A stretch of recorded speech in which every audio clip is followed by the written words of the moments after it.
Hey guys, what is up? It's Dusty here, and welcome back to another crypto video. And today, we got another update on the Ripple v SEC lawsuit. But guys, also, the first time a video hits 2,222 likes within 24 hours, I'm giving away $250. It's not a joke, it's not fake. You'll see it. And all you have to do for that one is put something in the comment section so we can actually pick you as a winner.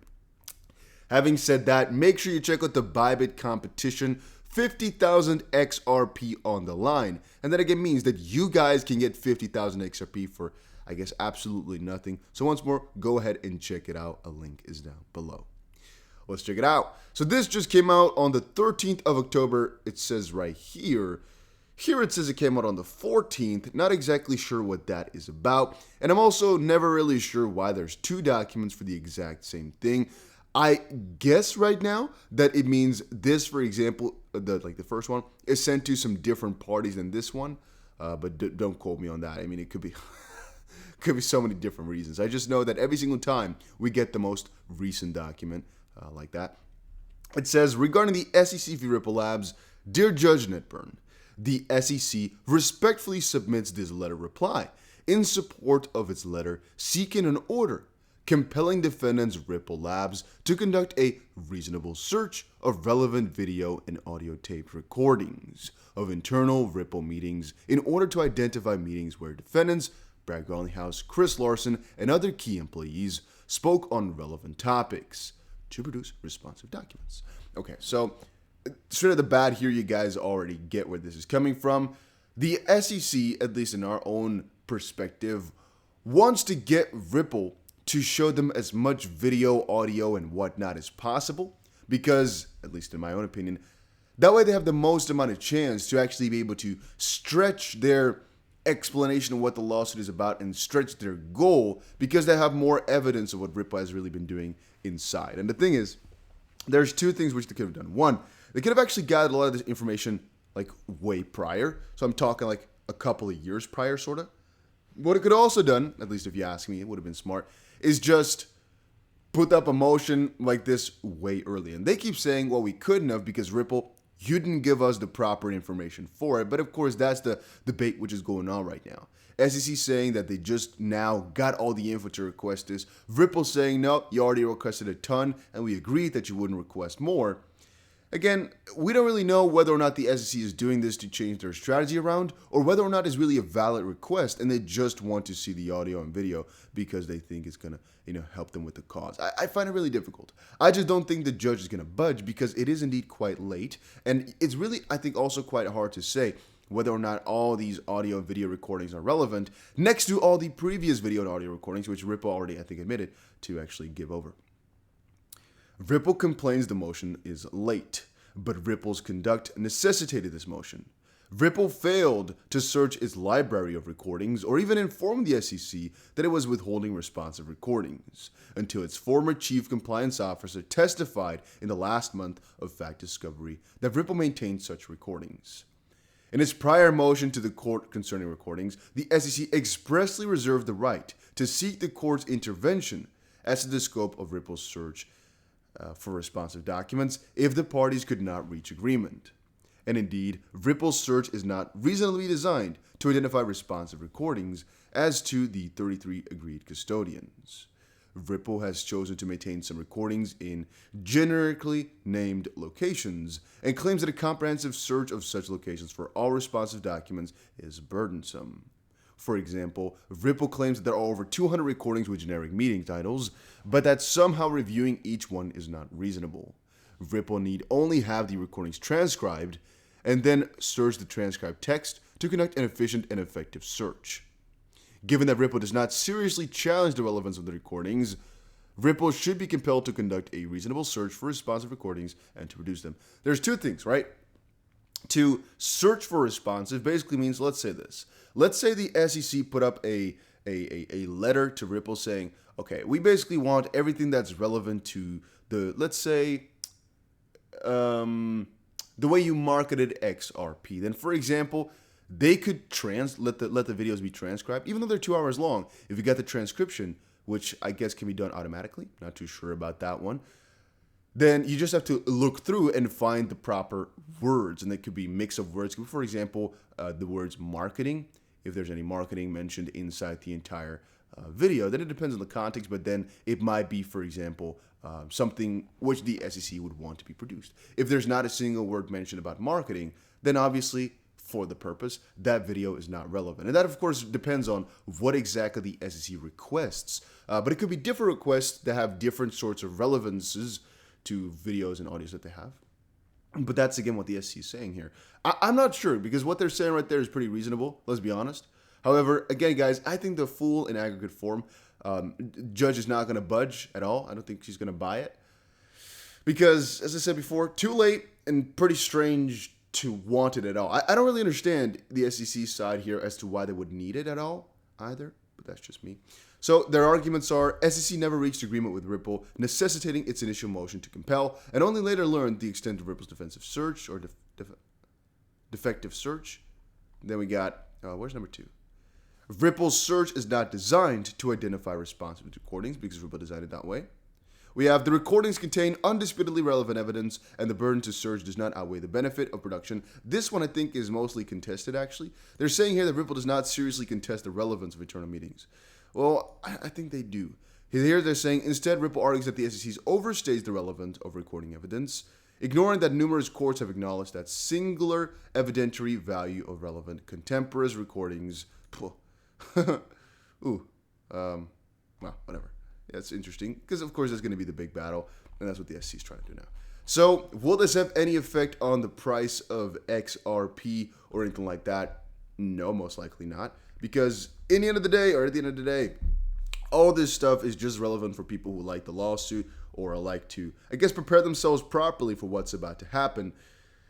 But yeah, this stuff is just a small, minor update. We got a lot of stuff coming, though, in the next week as well, guys. I've been checking it out. A lot of stuff is about to come over because, well, I believe tomorrow, I think the 15th. Yeah, I believe the 15th. The SEC also has to put up a letter explaining everything, or the reasoning, basically, behind their hiding of the advice about the William Hillman speech. We'll get into that tomorrow, maybe later today, because that stuff could be very freaking interesting, and so I'm definitely waiting out for that. The full story Crypto Law wrote down was, let me actually put a timestamp here, it's 7:45, there we go. Just added to our document library, SEC reply letter in support of its motion to compel Ripple to search for relevant video and audio recordings of internal meetings. The SEC argues that the previous search was defective, that recordings contain undisputedly relevant evidence, and the burden to search does not outweigh the benefit of production, which is interesting. Then, as to whether this is actually previous, right? This is a previous one. As to whether the SEC must respond to Ripple's 30,000 requests for admission, I'm on the SEC side to a large extent. But it blows my mind that the SEC has not reviewed already, and it's arguing that it's unduly burdensome that it actually reviewed the contracts it is suing about. So let's do 2 steps back, right? Because I want to quickly cover this for you all. Yesterday, I told you all that I think that Ripple requesting like 30,000 different questions is a lot of requests. That's a lot of work for any party. However, there's 6 different sets. The 6th set is, as we get it right now, mostly about Ripple's internals and specifically the contracts. A lot of questions are about that. And a lot of them are, pretty heavy questions, but also pretty basic questions to understand what the lawsuit is all about.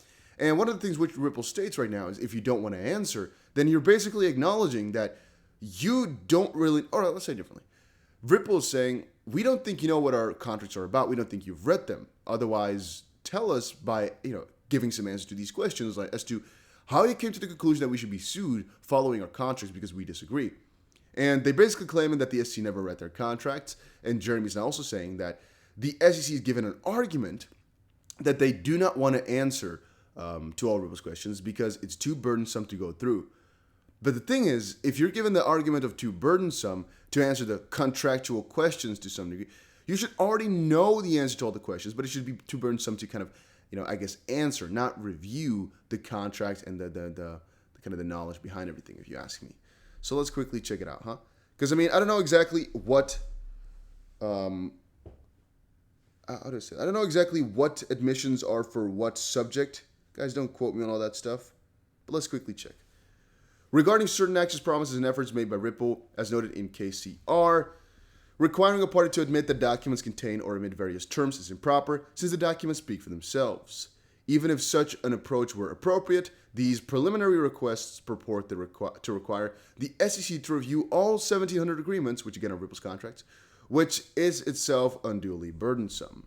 Which is pretty funny if you actually think about it. The SEC is saying, oh, but to answer Ripple about the contracts which we're suing them for, we'd have to read all of them, which is a lot of work, so we don't want to. I don't know, that's pretty funny.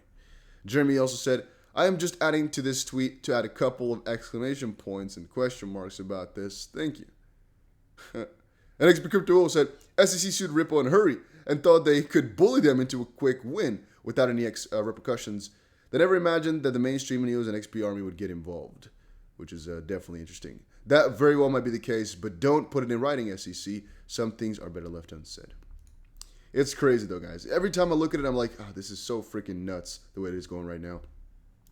Then breaking. Gary Gensler's vision for U.S. stock market structure will have real winners and losers. Winners? NYSE, NASDAQ, and their shareholders. NYX, NASDAQ. Losers? Robinhood Ab, the CIT, Citadel Securities, and possibly the retail investors if paying for order flow is totally banned story developing. It's really interesting if you ask me. The way that it's going right now, I also believe they are picking winners and losers. I do have this vision that they will change as time moves on here, that they'll really just, I guess, make everything better. The SEC isn't fully bad just quite yet. I kind of have this, underlying idea that the SEC is not completely bad, but the way they're portraying themselves right now, it's really, really hard to justify everything that they're doing, guys. It's really, really hard if you ask me. And then, what do we have here? Let's quickly see. Do you think Ripple HQ will move away from the US? It's actually a good question. So when the lawsuit started, everyone was like, you know what? Even if they lose, they can just move and everything will be fine. It's just going to be annoying for the US.